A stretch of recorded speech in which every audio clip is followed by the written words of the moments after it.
Good morning बच्चों। आज हम हमारी हिंदी की पाठ्य पुस्तक का अध्याय 26 अनमोल वाणी पढ़ेंगे और समझेंगे। इसमें क्या दिया है?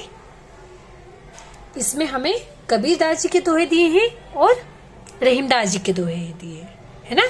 तो हम ये दोहे पढ़ेंगे और उनके अर्थ समझेंगे। तो आप सभी अपनी बुक खोल लो, बुक का पेज नंबर 118 निकाल लो। कौन सा पेज निकालना आपको? 118 निकाल लिया आप लोगों ने? 118 पेज नंबर, ठीक है। क्या है अध्याय का नाम? अनमोल वाणी। कौन सा अध्याय है? 26 यानी 26, ठीक है। क्या नाम है? अनमोल वाणी। प्रस्तुत पंक्तियों में कबीरदास जी और कौन है? रहीमदास जी के दोहों का विवरण किया गया है। अब उनका पूरा नाम क्या है? अब्बू रहीम खान खाना, ठीक है। पहले किसके दिए हैं? कबीरदास जी के दोहे। ये पिक्चर किसकी है? कबीरदास जी की। ये कौन है? कबीरदास जी। तेरा साईं तुझ में जू पूहूपन में बांस, कस्तूरी का मिरग जू फिर ढूंढे घास। क्या ढूंढे? घास। तेरा साईं, अब साईं किसको बोला यहाँ पे? स्वामी। साईं मतलब स्वामी। तुझ में जू पुहूपन मतलब फूल। बांस मतलब, या बांस दिया है, बांस मतलब गंध, किसी चीज की गंध आना। कस्तूरी का मिरग, यानी यहाँ किसकी बात कर रहे हैं? कस्तूरी मृग की बात कर रहे हैं। फिर ढूंढे घास। तो यहाँ क्या बताना चाह रहे हैं वो हमें? कबीरदास जी क्या बताना चाह रहे हैं कि हम ईश्वर को क्या करते हैं? इधर उधर ढूंढते रहते हैं, है ना। क्या करते हैं? हम ईश्वर को ढूंढते हैं। कहाँ ढूंढते हैं? इधर उधर ढूंढते हैं कि भगवान वहां है, भगवान यहाँ है। लेकिन असल में क्या होता है? कहाँ है ब्रह्म? ब्रह्म हमारे अंदर ही है, हमारे स्वयं के अंदर ही है ईश्वर। ठीक उसी प्रकार, जिस प्रकार हिरण की नाभि में क्या रहता है? कस्तूरी होती है। लेकिन हिरण को क्या होता है? हिरण की नाभि में क्या रहती है? कस्तूरी। लेकिन उसको पता ही नहीं रहता है। और वो उसकी गंध, उसको जब उसकी गंध आती है तो क्या करता है? इधर उधर ढूंढता रहता है। लेकिन उसे नहीं पता होता है कि जो जिस चीज को ढूंढ रहा है वो उसकी नाभि में ही है। तो ठीक उसी प्रकार हम ईश्वर को क्या करते हैं? इधर उधर ढूंढते हैं। लेकिन जो ईश्वर है वो हमारे अंदर ही है। तो यहाँ कबीरदास जी हमें क्या बता रहे हैं कि हमें कर्मों पर ध्यान देना है ना। क्योंकि जिस चीज को हम इधर उधर ढूंढते हैं वो तो हमारे पास ही है। अब अगला दोहा है, पानी ही ते हिम भया, हिम ही गया विलाय, कबीरा चौथा सोई भया, अब कछु कहा न जाए। पानी ही ते हिम भया। आपने देखा होगा पानी, देखा पानी सबने, हम लोग पीते हैं ना पानी। तो हिम किसको बोलते हैं? किसको बोलते हैं? हिम को, बर्फ को बोलते हैं, बर्फ को। विलाय मतलब घुलना। जब बर्फ होता है, अगर बर्फ को हम थोड़ी देर ऐसे ही छोड़ देंगे तो क्या बन जाएगा? वो पानी बन जाएगा। क्या बन जाएगा? पानी बन जाएगा। और अगर उसको फ्रीज में रख देंगे तो क्या बन जाएगा? वो बर्फ बन जाएगा। अब आगे क्या कह रहे हैं? कबीरा चौथा सोई भया, अब कछु कहा न जाए। कबीरदास जी कह रहे हैं, क्या कह रहे हैं कि जो था सोई भया, यानी जो मेरे पास था अब नहीं रहा। क्या कह रहे हो? कि जो मेरे पास था अब नहीं रहा। किस प्रकार से? जिस प्रकार बर्फ से पानी हो जाता है, मतलब बर्फ पानी में बदल गया। जो मेरे पास था अब वो मेरे पास नहीं है। ऐसा कौन बोल रहे हैं? कबीरदास जी बोल रहे हैं। अब अगला है, तीसरे नंबर का क्या दिया है? कथनी मीठी खांड सी, करनी विष की लोय, कथनी तजी करनी करे विष से अमृत हो। यानी क्या कह रहे हैं यहाँ पे? कथनी मीठी खांड सी, कथनी और करनी के बारे में बताया। खांड सी मतलब, खांड किसको बोलते हैं? मतलब खांड सी का अर्थ क्या हुआ? शक्कर, एक तरह से। जो कैसी शक्कर? कच्ची शक्कर। तो करनी विष की लोय, कथनी तजी करनी करे विष से अमृत हो। यानी यहाँ क्या कहना चाह रहे हैं कबीरदास जी हमें कि जब हम डींग मारना छोड़कर कार्य करें, यानी डींग मारना छोड़कर कार्य किया जाए तो विष भी अमृत बन जाता है। विष भी क्या बन जाएगा? अमृत बन जाएगा। खाली डींग मारना नहीं चाहिए कि हाँ इंसान क्या करता है, दिखावा करता है ना। कथनी और करने में अंतर होता है। जो कहता है वो करता नहीं है। तो वो क्या क्या समझाना चाह रहे हैं यहाँ पर हमें कि हमें क्या करना चाहिए, डींग मारना नहीं चाहिए बल्कि करके दिखाना चाहिए। तो अगर हम डींग मारना छोड़ दें और कार्य करें तो विष भी अमृत बन जाता है। अब अगला दोहा क्या है उनका, क्या दिया उन्होंने, क्या बताया है? गुरु धोबी सिक कापड़ा, साबुन सिर जनहार, सुरती मिला पर धोई, निकसे ज्योति अपार। अब यहाँ क्या बताया है? गुरु धोबी, गुरु को किसके समान बताया? धोबी के समान। यानी गुरु को क्या बताया यहाँ पर? धोबी के समान बताया है। वो क्या करता है? धोबी का काम क्या होता है? धोबी क्या करता है? कपड़े धोता है। कपड़े धोता है धोबी, तो क्या करता है? उसका मैल निकालने के लिए क्या करता है? उसको खूब घिसता है, पीटता है ना। साबुन लगाता है, फिर खूब घिसता है उसको। किसको? कपड़े को। और क्या करता है? कभी कभार वो जो धुनी रहती है ना, मतलब एक तरह से लकड़ी का बना हुआ है ना, उससे कूटता भी है वो, मारता है उसको, कपड़ों को। क्यों करता है ऐसा? वो पता है क्यों करता होगा धोबी? उस कपड़े पे जो मेल लगा है उसे साफ करने के लिए क्या करता है? वो उस मेल को साफ करने के लिए क्या करता है? उस कपड़े को कूटता है। तो यहाँ कबीरदास जी क्या कह रहे हैं कि जिस प्रकार धोबी साबुन घिस घिस कर कपड़ों का मेल निकालता है, उसी प्रकार, ठीक उसी प्रकार किसको बताया उन्होंने? गुरु।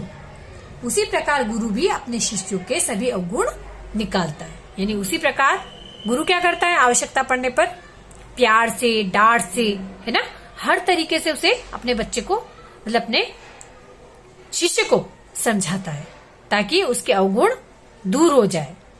उसके पीछे उसका कोई स्वार्थ नहीं होता है, सिर्फ उसके अवगुणों को दूर करने के लिए वो क्या करता है? धोबी के समान धोता है ना। कभी आवश्यकता पड़ती तो हाथ भी उठाता है। तो यहां सिर्फ उसके अवगुणों को दूर करने के लिए ऐसा करता है वो। अब देखेंगे अगला क्या दिया है?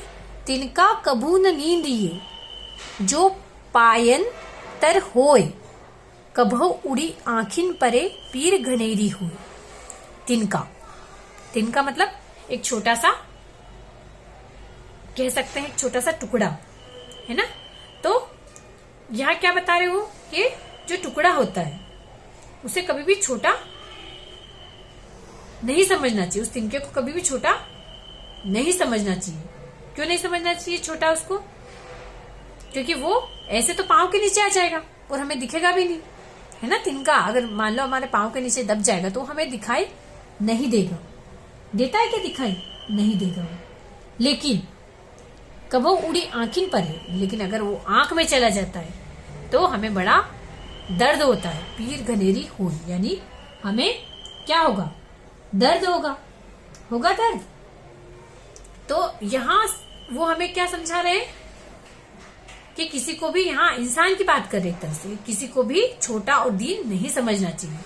किसी को भी हमें छोटा और दीन नहीं समझना चाहिए। जिस प्रकार एक छोटा सा तिनका आंख में गिर जाए तो बहुत पीड़ा होती है, उसी प्रकार छोटे से छोटा व्यक्ति भी हमारे लिए कष्ट उत्पन्न कर सकता है।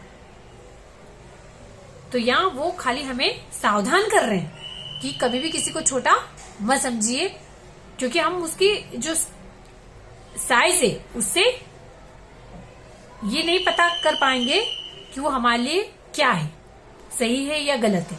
तो यहाँ सिर्फ इतना बताना चाह रहे हैं वो कि कभी भी तिनके को छोटा मत समझिए, किसी भी चीज को छोटा मत समझिए। अगर वो कष्ट देने लगा तो बड़ा से बड़ा कष्ट भी हमें दे सकता है। अब देखो ये पिक्चर किसकी थी? रहीमदास जी की। ऊपर किसकी थी? कबीरदास जी की। नीचे कौन है? रहीमदास जी। ठीक है, तो अब हम क्या पढ़ेंगे? रहीम के दोहे पढ़ेंगे। अब रहीमदास जी के दोहे कहाँ दिए? नीचे। तब पढ़ेंगे हम कही रहीमन संपत्ति सगे, बनत बहुत बहु रीत, विपत्ति कसोटी से जे कसे सोही सांची मीत। मीत मतलब क्या होता है? सखा। मीत ने क्या होगा? सखा। तो रहीमदास जी क्या कह रहे हैं? कसोटी मतलब एक तरह से परीक्षा, है ना। तो क्या कह रहे हैं वो यहाँ पर कि रहीम संपत्ति सगे, यानी अगर आपके पास धन दौलत है तो सब आपके अपने बन जाएंगे, है ना। क्या बन जाएंगे? रिश्तेदार सब आपके पास आएंगे, सब आपके आसपास रहेंगे, लेकिन वो सब आपके अपने हो जाएंगे। लेकिन क्या होगा कि विपत्ति, विपत्ति यानी जब आप पर मुसीबत आती है ना, तो जब आप पर कष्ट आता है तो उसी समय कसोटी जे कसे, यानी उसी समय सही मायने में अगर देखा जाए तो जो विपत्ति दुखों के समय आपका जो साथ दे वही आपका सच्चा मित्र होगा, सच्चा मित्र होगा वो। तो यहाँ रहीमदास जी हमें ये समझाना चाह रहे हैं कि अगर हमें इंसान की परख करनी है ना, अगर उसकी परख करनी है तो उसकी परख सही मायनों में दुख के समय में होगा। खुशी में तो हम उसकी परख कर नहीं पाएंगे। परख मतलब एक तरह से परीक्षा नहीं ले पाएंगे कि वो हमारे लिए सही है या नहीं, वो हमारा मित्र है या नहीं है। तो असली मित्र की पहचान कब होगी? विपत्ति के समय। अगर विपत्ति में जो इंसान आपके काम आए वही आपका सही मायने में देखा जाए तो वही आपका मित्र होगा। अब अगला क्या बता रहे रहीमदास जी इस दोहे में? रहीमन नीज मन की बिथा, मन ही राखो गोय, सुनी अठी लेहे लोग सब, बांटे न लेहे कोई। यानी रहीमदास जी कितनी अच्छी बात बोल रहे इसमें। वो क्या बता रहे हैं कि मन की बिथा यानी मन की व्यथा। व्यथा मतलब हमारे मन में बहुत सारे सवाल होते हैं, मन में कुछ चलता रहता है। तो क्या कह रहे हैं कि मन की बात हमें मन में ही रखना चाहिए। क्या बता रहे वो कि हमारी जो मन की बात है वो मन में ही रखना चाहिए, क्योंकि सुन लेंगे सभी, है ना। सुन तो लेंगे हम, अगर हम किसी से हमारे मन की बात बोलेंगे वो सुन लेंगे, लेकिन बाद में हमारा मजाक उड़ाएंगे। क्या करेंगे वो? हमारा मजाक उड़ाएंगे, मतलब एक तरह से नखरा करेंगे सुनकर, है ना। और जो हमारी तकलीफ है, दुख है, जो मन की बात है उसको वो बांटेंगे नहीं, उसे कम नहीं करेंगे, बल्कि सुन तो लेंगे बाद में फिर ठिठोली करेंगे। तो इसलिए वो क्या कहना चाह रहे हैं कि हमें अपने मन की बात मन में ही रखना चाहिए। अब अगला देखो, 3 नंबर का दोहा क्या दिया उन्होंने, क्या बता रहे वो? जे रहीम उत्तम प्रकृति का करी सकत सु कुसंग। क्या बोल रहे कि जो रहीम उत्तम प्रकृति का करी सकत कुसंग, चंदन विष व्यापत नहीं, लिपटे रहत भुजंग।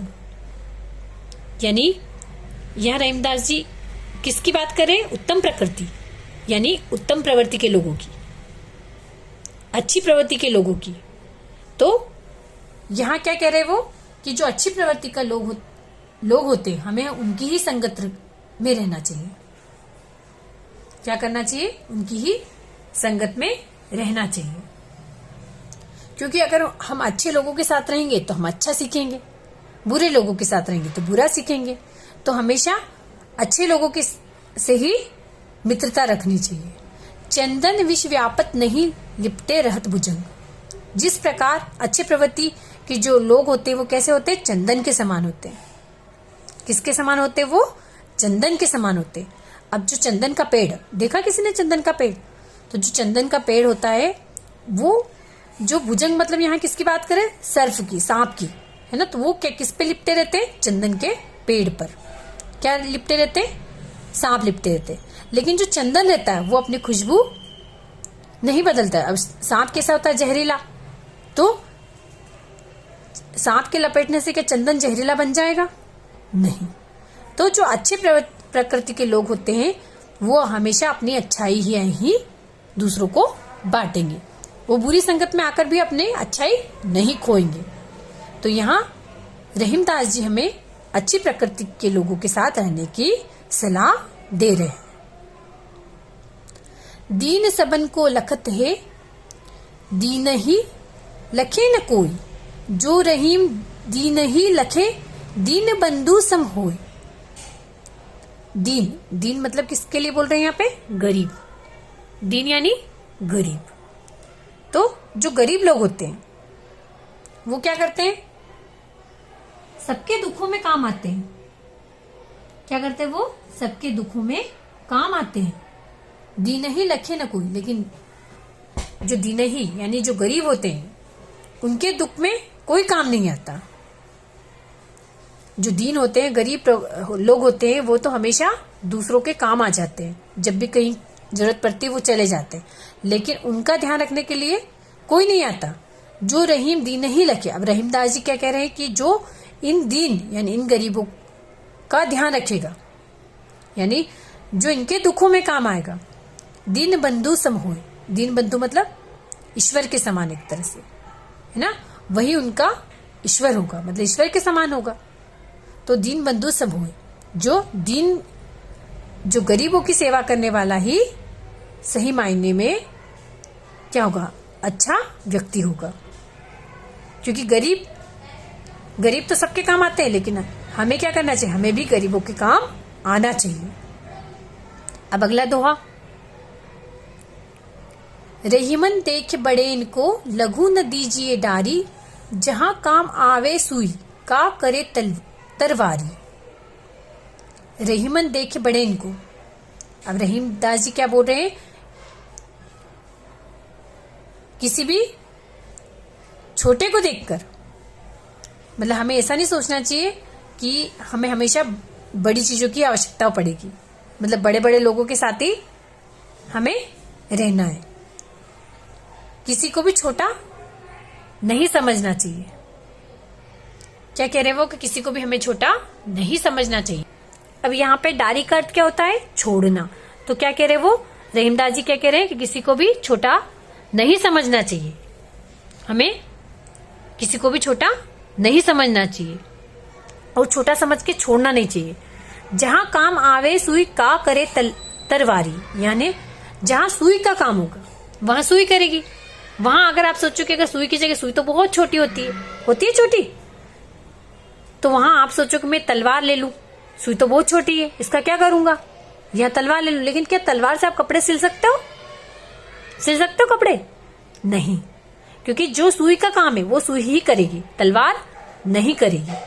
तो तलवार का काम तलवार करेगी और सुई का काम सुई करेगी। तो इसलिए कभी भी हमें छोटे बड़े का ध्यान नहीं रखना चाहिए कि छोटा है तो हमारे किसी काम का नहीं है ना?